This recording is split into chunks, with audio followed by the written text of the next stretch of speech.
அழகே அழகு சீரியலோட upcoming episode என்னன்னு பார்க்கலாம். தங்கராஜ் இங்க சுரேஷ் கிட்ட வந்து பேசும்போது, என்ன சுரேஷ் மறுபடியும் இப்படி பிரச்சனை வந்துட்டு இருந்தா, அதுக்கப்புறம் அழகுமதி அவங்க வீட்டுக்கு போனாலும் அமைதியா இருக்க மாட்டா.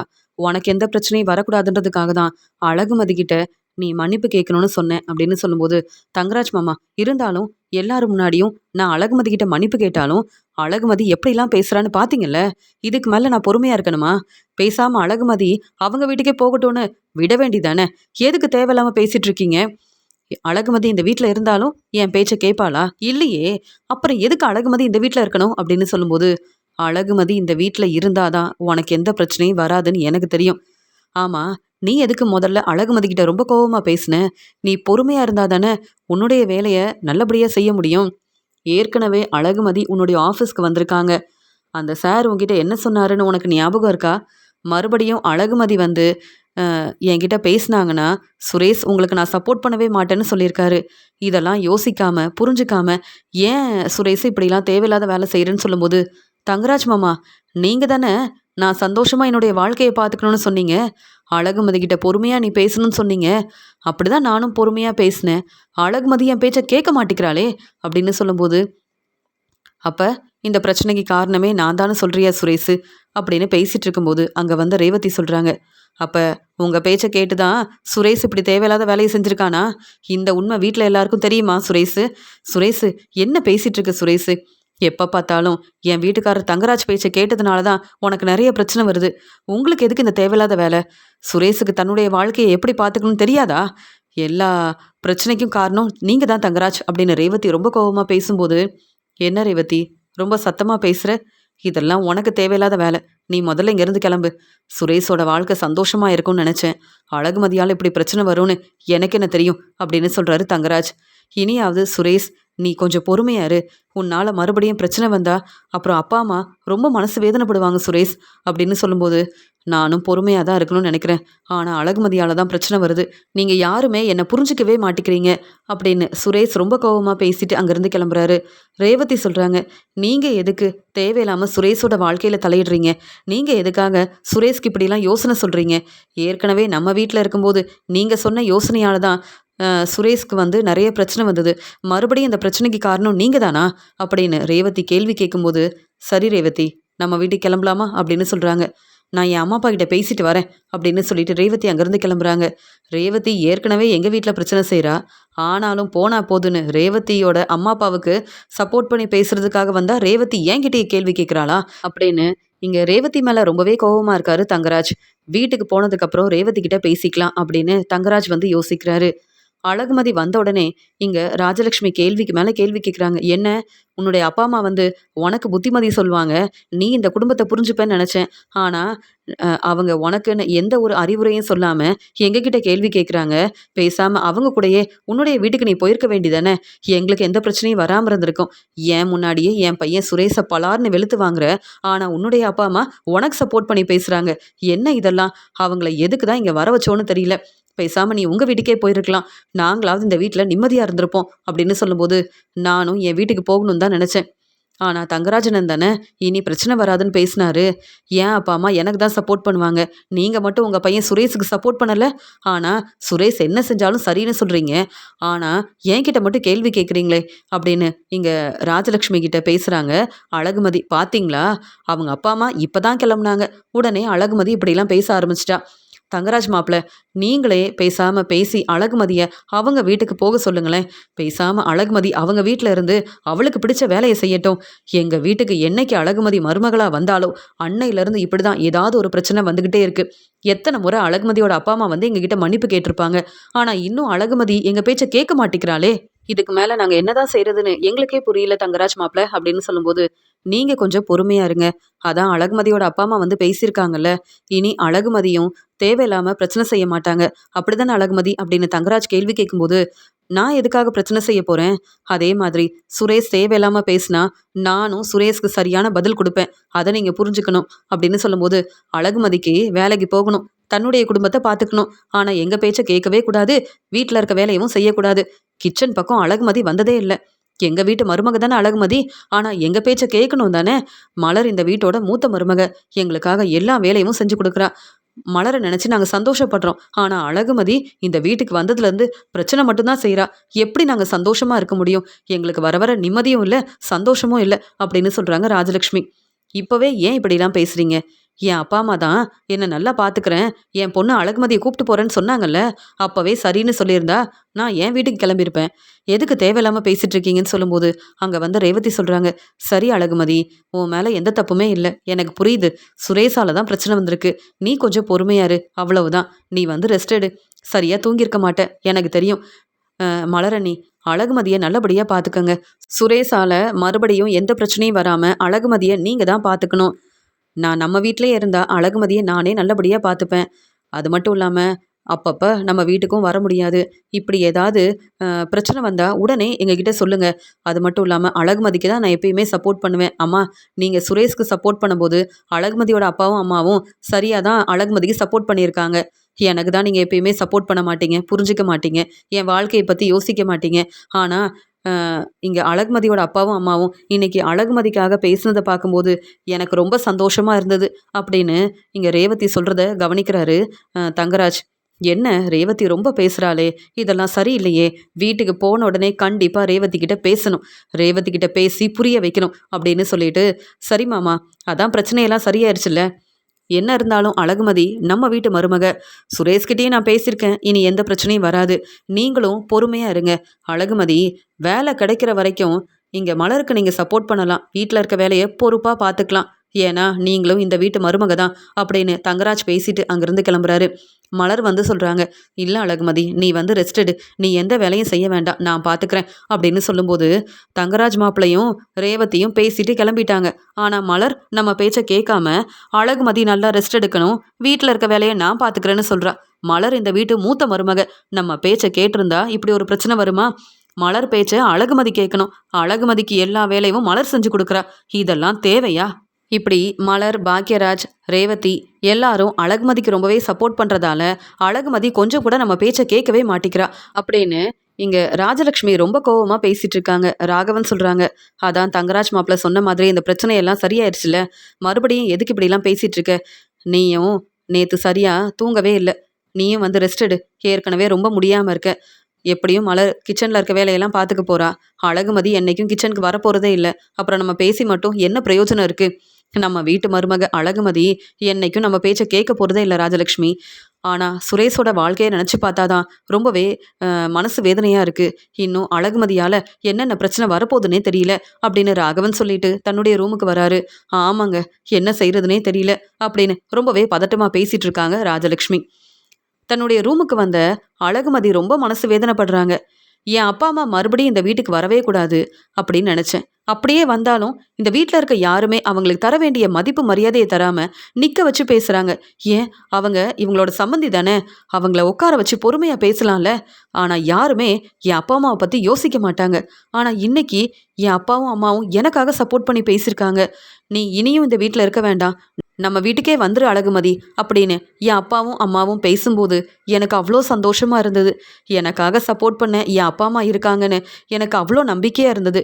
என்னதான் எனக்கு பிடிக்காத கல்யாணத்தை அவங்க செஞ்சு வச்சாலும், இந்த வீட்டில் நான் கஷ்டப்பட்டாலும், எனக்கு ஒரு பிரச்சனைனா உடனே வந்து எனக்காக பேசுறாங்கல்ல, அதுவே போதும். அதே மாதிரி சுரேஷும் எனக்காக சப்போர்ட் பண்ணணும், என்னை புரிஞ்சுக்கணும்னு நினைக்கிறேன். ஆனா சுரேஷ் எப்பயும் தன்னுடைய வாழ்க்கையை பத்தி மட்டும்தான் யோசிக்கிறாரு. எப்பயுமே தங்கராஜ் பேச்சை கேட்கறதுனால தான் இப்படி எங்க வீட்டில் தேவையில்லாம நிறைய பிரச்சனை வருது. ஆனா சுரேஷ் எப்ப என்ன புரிஞ்சுப்பாருன்னு தெரியல. ஆனா சுரேஷ் என்கிட்ட ஆஹ் சந்தோஷமா பேசினா நானும் சந்தோஷமா பேசுவேன். ஆனா பிரச்சனை செஞ்சா சுரேஷ்க்கு நான் சரியான பதில் கொடுப்பேன் அப்படின்னு சுரேஷ் மேல ரொம்பவே கோவமா இருக்காங்க அழகுமதி. இங்க ரேவதிய வீட்டுக்கு கூப்பிட்டு வரும்போது தங்கராஜ் வந்து பேசுறாரு. என்ன ரேவதி, நான் சுரேஷ் கிட்ட பேசிட்டு இருக்கும்போது நீ எதுக்கு வந்து பேசிட்டு இருந்த, எதுக்கு என்கிட்ட கேள்வி கேட்ட அப்படின்னு சொல்லும்போது, இல்லைங்க கேள்வி கேட்கல, நீங்க தானங்க சுரேஷ்க்கு இப்படிலாம் யோசனை சொல்லியிருக்கீங்க. நீங்க மட்டும் இப்படி சொல்லாம இருந்தா சுரேஷ் அவன் வேலையை பார்த்துட்டு இருந்திருப்பான். அழகுமதிக்கு ஏற்கனவே வேலை இல்லைன்னு அவங்க மனசு வேதனைப்படுறாங்க. வேலைக்கு வர வேண்டான்னு வேற சொல்லியிருக்காங்க. அப்படி இருக்கும்போது புது வேலை கிடைக்கணும்னு அவங்க யோசிக்கிறாங்க. தன்னுடைய குடும்பத்துக்கு சப்போர்ட் பண்ணணும்னு நினைக்கிறாங்க. முதல்ல சுரேஷும் அழகுமதியும் புரிஞ்சுக்கிட்டோம். அதுக்கப்புறம் அவங்க வாழ்க்கையை அவங்க சந்தோஷமா பார்த்துப்பாங்கன்னு எனக்கு நம்பிக்கை இருக்கு. அப்பப்ப யோசனை சொல்றேன்னு நீங்க பிரச்சனை செய்யாம இருங்க, அதுவே போதும். உங்களால தான் சுரேஷ் அழகுமதியோட வாழ்க்கையில பிரச்சனை வருது. இந்த உண்மை எனக்கே இப்பதாங்க தெரிய வந்திருக்கு. இப்ப நான் சொல்றத கேளுங்க. நீங்க சுரேஷ் கிட்ட பேசவும் வேண்டாம், சுரேஷுக்கு உதவி செய்யவும் வேண்டாம். சுரேஷ் தன்னுடைய வாழ்க்கைய ரொம்ப சந்தோஷமா பார்த்துப்பான்னு எனக்கு தெரியும். நீங்க உதவி செய்றேன்னு இப்படி பிரச்சனை செய்யாம இருந்தா அதுவே போதும். அதனால தான் வந்து பேசினேன். ஏன்னா சுரேஷோட வாழ்க்கைய பத்தி நானும் யோசிக்கிறேங்க. நான் நம்ம வீட்லயே இருக்கிறதுனால அப்பப்ப என் அம்மாவ பார்க்கவும் வர முடியல. என் அப்பாகிட்டயும் பேச முடியல. ஆனா இப்படி ஏதாவது பிரச்சனை வரும்போது எனக்கும் ரொம்ப மனசு வேதனையா இருக்கு அப்படின்னு சொல்லும்போது, அப்ப நீ என் பேச்ச கேட்க மாட்ட. இந்த பிரச்சனைக்கெல்லாம் காரணம் நான் தான் அப்படின்னு சொல்ற. அப்போ உங்க வீட்ல எல்லார்கிட்டயும் சொல்லியிருக்கலாமே அப்படின்னு சொல்லும்போது, அப்படியே சொன்னாலும் என் அப்பா, அம்மா என்ன நம்ப மாட்டாங்க. உங்கள தான் நம்புவாங்க. அதான் இந்த உண்மைய சொல்லல. போதுமா? அப்படின்னு சொல்றாங்க ரேவதி. ரேவதி இப்படி பேசினதால இங்க ரேவதி மேல ரொம்ப கோவமா இருக்காரு தங்கராஜ். தங்கராஜ் வீட்டுக்கு வந்த உடனே ரேவதி கிட்ட தங்கராஜோட அம்மா கேள்வி கேட்குறாங்க. என்ன ரேவதி, பிரச்சனையெல்லாம் சரியாயிருச்சா? எப்பயுமே இங்க தன்னுடைய மாமனார் வீட்ல ஒரு பிரச்சனைன உடனே இங்க வந்து தங்கராஜ் சரியா சாப்பிடாம, காஃபி குடிக்காம உடனே கிளம்பி உங்க வீட்டுக்கு வந்துட்டான். ஆனா இப்ப நம்ம வீட்ல இருக்கிற பிரச்சனைய பத்தி தங்கராஜ் யோசிக்கிறதே இல்ல. ஆமா, அழகுமதி உங்க வீட்ல தான் இருக்காளா? இல்ல அவங்க வீட்டுக்கு போயிட்டாளா? அப்படின்னு கேட்குறாங்க. அழகுமதி எங்க வீட்ல தான் இருக்கா. அழகுமதி மேல எந்த தப்பும் இல்ல. இந்த பிரச்சனைக்கு காரணமே உங்க பையன் தங்கராஜ் தான் அப்படின்னு சொல்லும்போது, என்னது இந்த பிரச்சனைக்கு காரணம் நான் தானு என் அம்மா கிட்டயும் சொல்றியா? அப்படின்னு கேட்குறாரு தங்கராஜ். ஆமாங்க, உண்மையை தானே சொல்றேன். இதுல என்னங்க தப்பு இருக்கு? நீங்க ஏற்கனவே என்னென்ன பிரச்சனை செஞ்சிருக்கீங்கன்னு எனக்கு தெரியாதா? நீங்க எதுக்குங்க தேவையில்லாம இங்க என் தம்பி சுரேஷ்க்கு யோசனை சொல்லணும் அப்படின்னு சொல்லும்போது, என்ன தங்கராஜு என்னாச்சு அப்படின்னு கேட்குறாங்க. உடனே தங்கராஜ், என் அம்மா முன்னாடியே என்ன பத்தி பேசுற, என்னால தான் பிரச்சனை வந்திருக்குன்னு சொல்ற. வேண்டாம் ரேவதி, அமைதியா இரு. அம்மா அதெல்லாம் ஒண்ணுமே இல்லம்மா. இந்த ரேவதி இப்படிதான் என்ன புரிஞ்சுக்காம தேவையில்லாம பேசிட்டு இருப்பா அப்படின்னு சொல்லும்போது, என் பையன் தங்கராஜ் உன்னுடைய குடும்பத்துக்கு சப்போர்ட் பண்றான், உதவி செய்றான். ஏதாவது ஒரு பிரச்சனைனா முன்னாடி வந்து நிக்கிறான். ஆனா நீ என்ன வீட்டுக்கு வந்த உடனே தங்கராஜ் கிட்ட கேள்விக்கு மேல கேள்வி கேட்குற. என்ன ரேவதி அப்படின்னு சொல்லும்போது, ஆமா உங்க பையன் தங்கராஜ் வந்து சுரேஷுக்கு யோசனை சொன்னதால தான் இப்ப சுரேஷ் தலை குனிஞ்சு அவமானப்பட்டு நிக்கிறான். அது மட்டும் இல்லாம, இங்க சுரேஷ் முதல்ல பிரச்சனைய ஆரம்பிச்சதால தான், இங்க சுரேஷுக்கு சரியான பதில் குடுக்கறதுக்காக, சுரேஷ பலார்ன்னு வெளுத்து வாங்கியிருக்கா அழகுமதி. அழகுமதி மேல எந்த தப்புமே இல்லன்னு எங்க எல்லாருக்கும் தெரியும். ஆனா என்ன செய்றது? அழகுமதி சரியா தான் இப்ப வந்து சுரேஷ்க்கு சரியான பதில் குடுத்துருக்கா. ஆனா என்னால தான் அப்படிலாம் செய்ய முடியல அப்படின்னு சொல்லும்போது, "என்ன சொன்ன ரேவதி? என்ன சொன்ன? மறுபடியும் சொல்லு" அப்படின்னு கேட்குறாரு தங்கராஜ். ஆமாங்க, நீங்களும் என்கிட்ட நெறைய பிரச்சனை செய்றீங்க. ஆனா நான் உங்க பேச்ச கேட்டு பொறுமையா தானே இருக்கேன். இந்த பிரச்சனையெல்லாம் என் அம்மா, அப்பா கிட்ட கூட சொல்றதில்ல. மலரணியோட பிறந்த நாளைக்கு போயிட்டு வந்ததெல்லாம் உங்ககிட்ட நான் சொல்லவே இல்லன்னு நீங்க என்கிட்ட எவ்வளோ கோவமா பேசுனீங்க. நான் இனி இந்த வீட்டுக்கு வரவே கூடாதுன்னு நான் வீட்டு வாசல்லயே உட்காந்து அழுதுட்டு இருந்தேன். அப்ப கூட என் மேல உள்ள அக்கறையில நீ வீட்டுக்கு வரலான்னு சொல்லவே இல்லையேங்க. அப்புறம் என் அண்ணன் பாக்யராஜ் வந்ததுக்கு அப்புறமா தானே நான் மறுபடியும் வீட்டுக்கு வந்தேன். அப்பவே நானும் அழகுமதி மாதிரி தெளிவா பேசியிருந்தா, உண்மைய என் வீட்ல எல்லார்கிட்டயும் சொல்லியிருந்தா, என் வீட்ல உள்ளவங்க உங்கள பத்தி புரிஞ்சுப்பாங்க. கண்டிப்பா வந்து அதுக்கப்புறம் சுரேஷ் உங்ககிட்ட பேசியிருக்கவே மாட்டான். ஏன்னா, சுரேஷும் எங்க வீட்ல இருக்க எல்லாரும் உங்க மேல அவ்ளோ மதிப்பு மரியாதை வச்சிருக்காங்க. ஆனா உங்கள பத்தி அவங்களுக்கு தெரியாதுல்ல. எனக்கு தானே தெரியும். அப்படின்னு ரேவதி பேசும்போது, இப்ப புரியுது ரேவதி. அழகுமதி மாதிரியே என்ன நீ எதிர்த்து பேசணும். என்னால பிரச்சனை வந்தா, உடனே என்ன பலார்ன்னு வெளுத்து வாங்கணும். அப்படிதானே? அப்படின்னு கேட்கும்போது, இல்லங்க. இன்னும் அவ்வளோலாம் நான் யோசிக்கல. ஆனா நீங்களும் பிரச்சனை செஞ்சா நான் பொறுமையா இருக்க மாட்டேன். இனி அழகுமதி மாதிரியே தைரியமா, தெளிவா யோசிச்சு ஒரு நல்ல முடிவா எடுப்பேன். அழகுமதிக்காக சப்போர்ட் பண்ண அவங்க அப்பா, அம்மா இருக்காங்க. எனக்காக சப்போர்ட் பண்ண என் அண்ணன் பாக்யராஜ் இருக்காரு. அதுவே போதும். நீங்களும் என்கிட்ட தேவையில்லாம பேசி பிரச்சனை செய்யாதீங்க. அதே மாதிரி சுரேஷ் தன்னுடைய வாழ்க்கையை சந்தோஷமா பார்த்துப்பான். உங்களால தான் வீட்ல பிரச்சனை வந்திருக்கு. நான் சொல்றது எல்லாமே உண்மைதான். என்னதான் என் வீட்ல எப்ப பிரச்சனை வந்தாலும் நீங்க வந்து சப்போர்ட் பண்ணாலும், இந்த பிரச்சனைக்கெல்லாம் காரணமே நீங்க தான் தங்கராஜ். அப்படின்னு சொல்லும்போது, பாத்தீங்களாம்மா, நான் எவ்வளோ சப்போர்ட் பண்ணி பேசியிருக்கேன். இந்த பிரச்சனையெல்லாம் சரி செஞ்சிருக்கேன். வீட்டுக்கு வந்த ரேவதி எனக்காக ஸ்வீட் எல்லாம் செஞ்சு கொடுக்காம என்கிட்ட கேள்வி கேட்குறா. இப்ப ரேவதி இப்படி பேசுறதுனால நானும் பொறுமையா இருக்க போறதில்ல. என்ன நினைச்சிட்டு இருக்க அப்படின்னு பேசும்போது, போதுங்க, தேவையில்லாம பேசாதீங்க. ஏற்கனவே உங்க அம்மா உங்கள புரிஞ்சுகிட்டு உங்ககிட்ட பேச வேண்டான்னு இருந்தாங்க. நானும் அதே மாதிரி பேசாம இருந்தா வீட்ல இருக்க எந்த வேலையும் செய்ய மாட்டேன். பரவாயில்லையான்னு கேட்குறாங்க ரேவதி. உடனே தங்கராஜ் அமைதியா இருக்காரு. என்ன ரேவதி இப்படிலாம் பேசுறாளே, அழகுமதி மாதிரி என்னை எதிர்த்து பேச ஆரம்பிச்சிட்டாளே அப்படின்னு சொல்லிட்டு ரொம்ப கோவமா ரேவதி கிட்ட இதுக்கு மேல பேசி எந்த பிரயோஜனமும் இல்லை அப்படின்னு உடனே அங்கிருந்து கிளம்புறாரு. "என்ன ரேவதி, தங்கராஜை எதிர்த்து பேசுற? தங்கராஜும் அமைதியா கிளம்புறான்" அப்படின்னு சொல்லும்போது, "ஆமா, உங்க பேச்ச கேட்டுட்டு பொறுமையா இருந்தா நீங்க ரொம்ப பேசுவீங்க. ஆனா, இங்க அழகுமதி மாதிரி தெளிவா பேசுனா நீங்க பதில் பேச முடியாதுல்ல. அதான் உங்க பையன் தங்கராஜ் கிளம்பிட்டாரு. உங்களுக்கு காஃபி வேணுமா?" அப்படின்னு கேட்குறாங்க. "இல்ல, எனக்கு எதுவுமே வேண்டாம். நான் ரெஸ்ட் எடுக்க போறேன்" அப்படின்னு சொல்லிட்டு தங்கராஜோட அம்மா அங்கேருந்து கிளம்புறாங்க. உடனே ரேவதி யோசிக்கிறாங்க. அழகுமதி மாதிரி நம்ம தெளிவா பேசணும். அழகுமதி மாதிரி தான் நம்ம வந்து இனி இந்த வீட்ல வந்து நடந்துக்கணும். அப்பதான் இவங்க எல்லாரும் நம்ம பேச்ச கேட்பாங்க அப்படின்னு ரேவதி யோசிக்கிறாங்க. தன்னுடைய வேலைக்காக வந்த தங்கராஜ் யோசிக்கிறாரு. வர வர ரேவதியும் நம்மள இப்படி எதிர்த்து பேசுறாளே! இதெல்லாம் சரியில்லையே! ரேவதியோட குடும்பத்துக்காக நம்ம சப்போர்ட் பண்றோம், உதவி செய்றோம். இங்க சுரேஷோட வாழ்க்கை சந்தோஷமா இருக்கணுன்றதுக்காக தான் இப்படி ஒரு யோசனை சொன்னோம். ஆனா, இப்ப அழகுமதிக்கு நான் சப்போர்ட் பண்றதால, இப்ப ரேவதியும் இப்படி பேச ஆரம்பிச்சுட்டாளே! என்ன செய்றது? அப்படின்னு ரொம்பவே யோசிக்கிறாரு தங்கராஜ். மலர் அழகுமதிக்காக காஃபி கொண்டு வந்து குடுக்குறாங்க. உடனே ராகவன் சொல்றாங்க, "மலரு, நீ வர வர அழகுமதிக்கு ரொம்பவே சப்போர்ட் பண்ற. இதெல்லாம் சரியில்ல. ஏன் இந்த காஃபிய வந்து எடுத்துக்கிறதுக்காக அழகுமதி கிச்சன் பக்கமே வரக்கூடாதுன்னு இருக்காங்களா? நீ இப்படி அழகுமதிக்காக எல்லா வேலையும் செஞ்சு குடுத்தா, அப்புறம் எப்படி அழகுமதி எங்க பேச்ச கேட்பாங்க? நானும் பார்த்துக்கிட்டே இருக்கேன். அழகுமதியோட அப்பாவும், அம்மாவும் வந்திருந்தப்ப, சுரேஷ் மேல தான் தப்பு இருக்கு. சுரேஷ் தான் முதல்ல மன்னிப்பு கேட்கணும்னு. நீ என்ன அழகுமதிக்காகவே பேசிட்டு இருந்த? என் பையன் சுரேஷ் மேல என்ன தப்பு இருக்கு? அழகுமதி தான் புரிஞ்சுக்காம பேசுறானா? அழகுமதிக்கு நீ ஏன் ரொம்ப சப்போர்ட் பண்ற? பெரியவங்க முன்னாடி எப்படி பேசணும்னு அழகுமதிக்கு தெரியல. எப்படி நடந்துக்கணும்? நம்ம குடும்பத்தை எப்படி பார்த்துக்கணும்னு கொஞ்சம் கூட அழகுமதி யோசிக்கிறது இல்ல. ஆனா அழகுமதிக்கு நீ சப்போர்ட் பண்ற. இதெல்லாம் சரியா? அப்படின்னு கேட்குறாரு ராகவன். ராகவன் மாமா, நான் பொறுப்பான மருமகளா தானே இருக்கேன். நான் உங்க பேச்ச தானே கேட்குறேன். எனக்கு என்ன தோணுச்சோ அதை தான் நான் பேசினேன். சுரேஷ் மேல தான் தப்பு இருக்கு. அது மட்டும் இல்லாம சுரேஷ் கொஞ்சம் பொறுமையா இருந்திருக்கலாம். அழகுமதிக்கு என்ன பிடிக்கும்? அழகுமதிய முதல்ல புரிஞ்சுக்கணும்னு யோசிக்காம, எப்ப பார்த்தாலும் தங்கராஜ் பேச்ச கேட்டுட்டு இருந்தா இப்படிதான் பிரச்சனை வரும். நீங்க சுரேஷ்க்கு ரொம்ப சப்போர்ட் பண்ணாதீங்க. அதே மாதிரி அழகுமதி சரியா தான் பேசுனாங்க. அழகுமதி மேல எந்த தப்பும் இல்ல. சுரேஷ்க்கு சரியான பதில் குடுத்தாங்க. அழகுமதி பொறுப்பான மருமக தான். ஆனா நீங்க யாரும் அழகுமதிய புரிஞ்சுக்க மாட்டேங்கிறீங்க. அவ்வளவுதான் அப்படின்னு சொல்லும்போது, "என்ன மலரு, அழகுமதியோட அப்பாவும், அம்மாவும் எங்கள புரிஞ்சுக்காம அழகுமதிக்கு சப்போர்ட் பண்ணி பேசுறாங்கன்னா, நீ எங்க வீட்டு மருமக. எங்களுக்காக பேசியிருக்கணும். எங்களுக்காக சப்போர்ட் பண்ணியிருக்கணும். சுரேஷ் மேல எந்த தப்பும் இல்லன்னு பேசியிருந்தா பரவால்ல. நீ இப்படிலாம் செய்யாத மலரு. இதெல்லாம் சரியில்ல. அப்புறம் நீயும் உங்க அம்மா வீட்டுக்கு தான் போக வேண்டியதா இருக்குன்னு" சொல்லும்போது, "நான் எதுக்காக எங்க அம்மா வீட்டுக்கு போகணும்? அப்படி நான் என்ன செஞ்சேன்? நான் வந்து யாருக்கு சப்போர்ட் பண்ணணும், யாருக்கு சப்போர்ட் பண்ணக்கூடாதுன்னு உங்க பேச்ச தான் கேட்கணுமா? நானா யோசிச்சு ஒரு முடிவெடுக்கவே கூடாதா? என்ன பேசுறீங்க ராகவன் மாமா? உண்மையாவே சுரேஷ் தானே முதல்ல அழகுமதிய பலார்ன்னு வெளுத்து வாங்குனா, அப்பவே சுரேஷ் கிட்ட பேசி புரிய வச்சிருக்கணும். சுரேஷ் செஞ்சது எல்லாமே சரின்னு நீங்க நெனச்சா, அழகுமதி செஞ்சதும் சரின்னு தான் நானும் நெனப்பேன்" அப்படின்னு சொல்லிட்டு கிச்சனுக்கு வராங்க மலர். "பாத்தீங்களாங்க, வர வர இந்த வீட்ல யாருமே நம்ம பேச்ச கேட்க மாட்டேங்கிறாங்க. பாக்யராஜ் கிட்ட மலர் இப்படிலாம் பேசுறா, நீ தான் மலர்கிட்ட பேசி புரிய வைக்கணும்னு நினைச்சா, மலருக்கு தான் பாக்யராஜ் சப்போர்ட் பண்ணுவான். இங்க அழகுமதியும் சுரேஷும் சரியா பேசிக்கிறது இல்ல. அவங்க வாழ்க்கைய சந்தோஷமா பாத்துக்கிறது இல்ல. அப்புறம் எதுக்குங்க இன்னும் அழகுமதி நம்ம வீட்லயே இருக்கணும்?" அப்படின்னு ராஜலட்சுமி பேசும்போது, என்ன செய்யறதுனே தெரியலையே அப்படின்னு ரொம்பவே குழப்பத்துல இருக்காரு ராகவன். இந்த பிரச்சனையெல்லாம் இப்பவே சரியாக போறதே கிடையாது.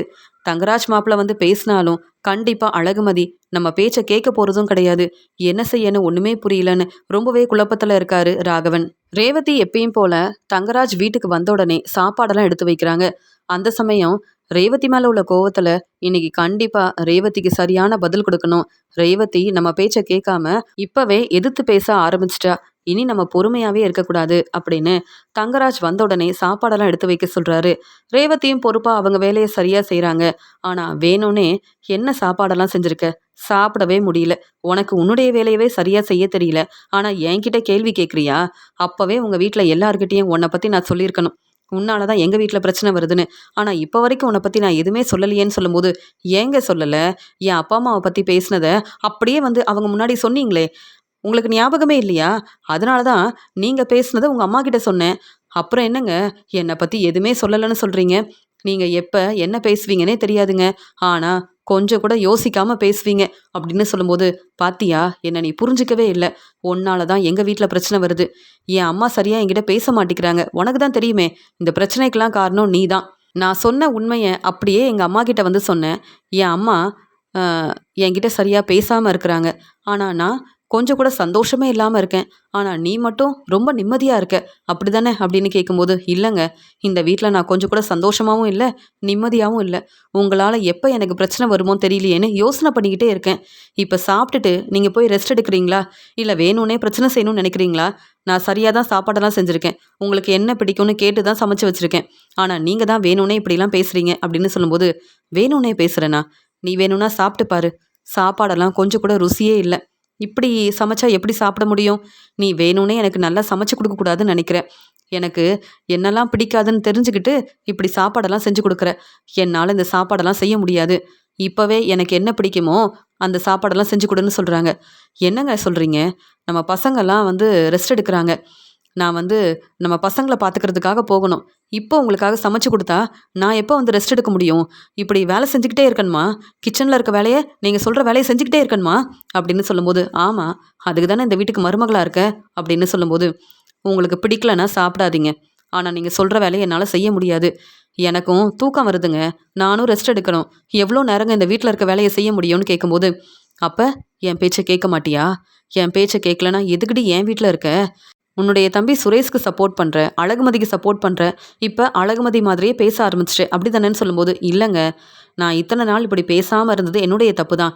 முன்னாடியே பேசியிருந்தா நீங்களும் பொறுமையாக இருந்திருப்பீங்க. என்கிட்ட எப்படி பேசணும் அப்படின்னு நீங்கள் புரிஞ்சு பேசுவீங்க. இப்போதாங்க தெளிவாக பேச ஆரம்பிச்சிருக்கேன் அப்படின்னு சொல்லும்போது, எதிர்த்து எதிர்த்து பேசுறியா அப்படின்னு ரொம்ப கோவமா ரேவதியை பலார்னு வெளுத்து வாங்க தங்கராஜ் முயற்சி செய்கிறாரு. ஆனால் ரேவதி ரொம்ப கோவமா, இப்படிலாம் செஞ்சீங்கன்னா நானும் பொறுமையாக இருக்க மாட்டேன். உங்களுக்கும் சரியான பதில் கொடுப்பேன் பார்க்குறீங்களா அப்படின்னு சொல்லும்போது, என்ன சொன்னேன் அப்படின்னு கேட்கும்போதே தங்கராஜ பலார்னு ரேவதி வெளுத்து வாங்குறாங்க. இப்போ புரியுதா அப்படின்னு சொன்ன உடனே, ரேவதி அப்படின்னு சொன்ன உடனே, என்னங்க, ரேவதி தான். ஆனால் நீங்கள் என்னை புரிஞ்சுக்கணும். என்ன, நான் என்ன பேசினாலும் கேள்வி கேட்குறீங்க, பிரச்சனை செய்கிறீங்க. போனா போதுன்னு பொறுமையாக இருந்தா ரொம்ப பேசுகிறீங்களே. என் மேலே எந்த தப்பும் இல்லை. உங்கள் வீட்டில் இருக்க வேலையை பொறுப்பாக பார்த்துக்கிறேன். போனா போதுன்னு உங்களுக்கு சமைச்சு கொடுக்குறேன். அமைதியாக சாப்பிட்டுட்டு போய் ரெஸ்ட் எடுக்காமல் கேள்வி கேட்குறீங்க. வேணும்னே பிரச்சனை செய்கிறதுக்கு தானே வீட்டுக்கு வந்தீங்க. அப்புறம் என்ன, நீங்கள் தேவையில்லாமல் பிரச்சனை செஞ்சீங்கன்னா நானும் இப்படி தான் செய்வேன். புரியுதா அப்படின்னு சொல்கிறாங்க. என்ன, ரேவதி என்ன பலார்னு வெளுத்து வாங்கிட்டாலே, இப்படி நடக்கும்னு நான் எதிர்பார்க்கவே இல்லை. அழகுமதி மாதிரி பேசுகிறான்னு நினச்சேன். அழகுமதி மாதிரியே இப்படி செஞ்சுட்டாலே அப்படின்னு சொல்லும்போது, ஆமாங்க, அழகுமதி இப்படி செய்கிறதுனால தான் அழகுமதி கிட்ட பேசலாமா வேண்டாமான்னு யோசிக்கிறாங்க. அழகுமதி கிட்ட பிரச்சனை செய்யவே கூடாதுன்னு நீங்களும் யோசிக்கிறீங்கல்ல. அப்புறம் அழகுமதி போலீஸ்கிட்ட உதவி கேட்பாங்க. அப்புறம் நம்ம நிலமை என்ன ஆகும்னு யோசிக்கிறீங்கல்ல. அதே மாதிரி தான் என்கிட்ட பிரச்சனை செஞ்சீங்கன்னா உங்களை பற்றின உண்மையை நான் உடனே போலீஸ்கிட்ட சொல்வேன். போலீஸ்கிட்ட உதவி கேட்பேன். இந்த வீட்டில் நான் கொஞ்சம் கூட நிம்மதியாகவே இல்லை, சந்தோஷமாகவே இல்லை. என் வீட்டுக்காரர் தங்கராஜ் எப்போ பார்த்தாலும் பிரச்சனை செய்கிறாரு அப்படின்னு நான் போலீஸ்கிட்ட உதவி கேட்பேன். நீங்கள் பெரிய பிஸ்னஸ் செய்கிறீங்க.